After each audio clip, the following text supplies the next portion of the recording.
Now let's take a little look at the employability of the creative industries. The value of arts and cultural production in America in 2017 was over $800 billion, amounting to almost 5% of the gross domestic product.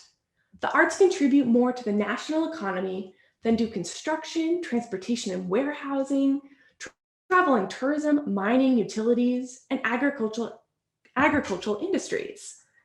America exported over $72 billion and imported $42 billion worth of arts and culture.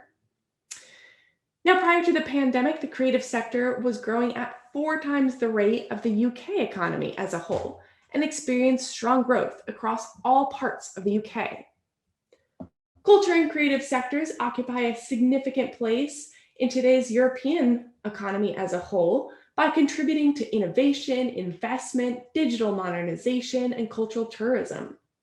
The cultural and creative industries generate around 509 billion euros each year, representing over 5% of the EU's total GDP and employing 12 million full-time jobs. So as you can see, the creative industry is growing, stable, and strong, and it's a great place to find your career path. Now, with all that in mind, I would be remiss if I didn't acknowledge the current pandemic. Now, while COVID has brought uncertainty to many industries, creative career paths have the potential to help shape a new world. We've already seen the importance of creativity and innovation during this pandemic. Businesses that have been able to come up with ways to deliver services virtually quickly shift to new products have shown their resilience and adaptability. In a post-COVID world, we will need human ingenuity to invent, dream up new products and ways of working. Human creativity is going to be essential. The Creative Economy Report presented to the UN illustrated that creative industries have shown more resilience to the impact of global economic crises than traditional manufacturing industries. Caroline Norbury, CEO of the Creative Industries Federation, said it best. It is time to both imagine and engineer our future.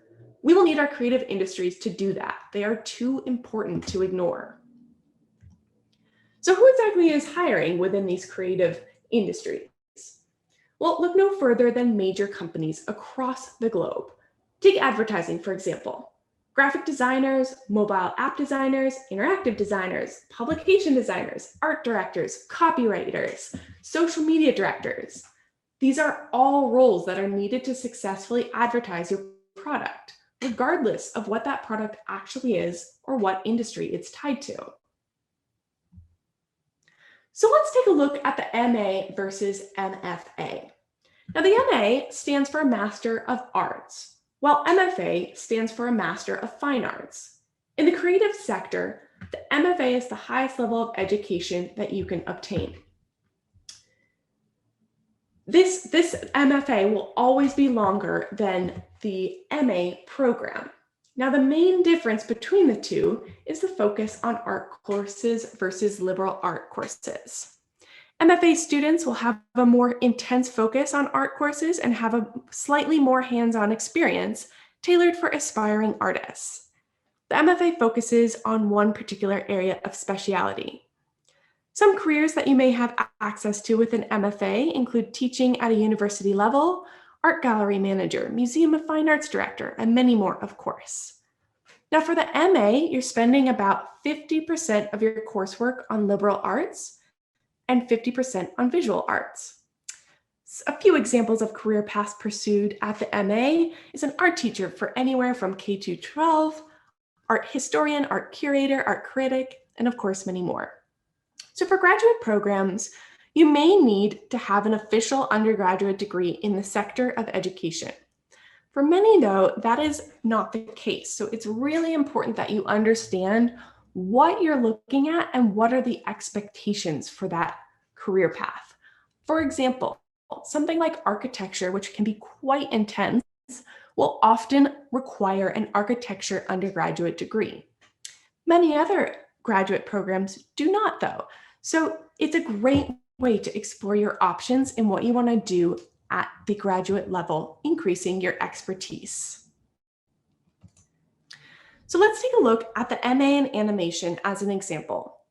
This is a page that many universities will display, and I encourage you to go to their websites and look directly at what the program will entail. This is a complete list of the courses that you'll be taking, and you can click on them and read the description. And again, this is not unique to SCAD. Many other universities have this on their page, and it is a great place to start your research. Go to the source itself. Now, please keep in mind that most universities operate on semesters, which means that each course will count for 3 credit hours. For a quarter-based operation like SCAD, each course is worth 5 credit hours.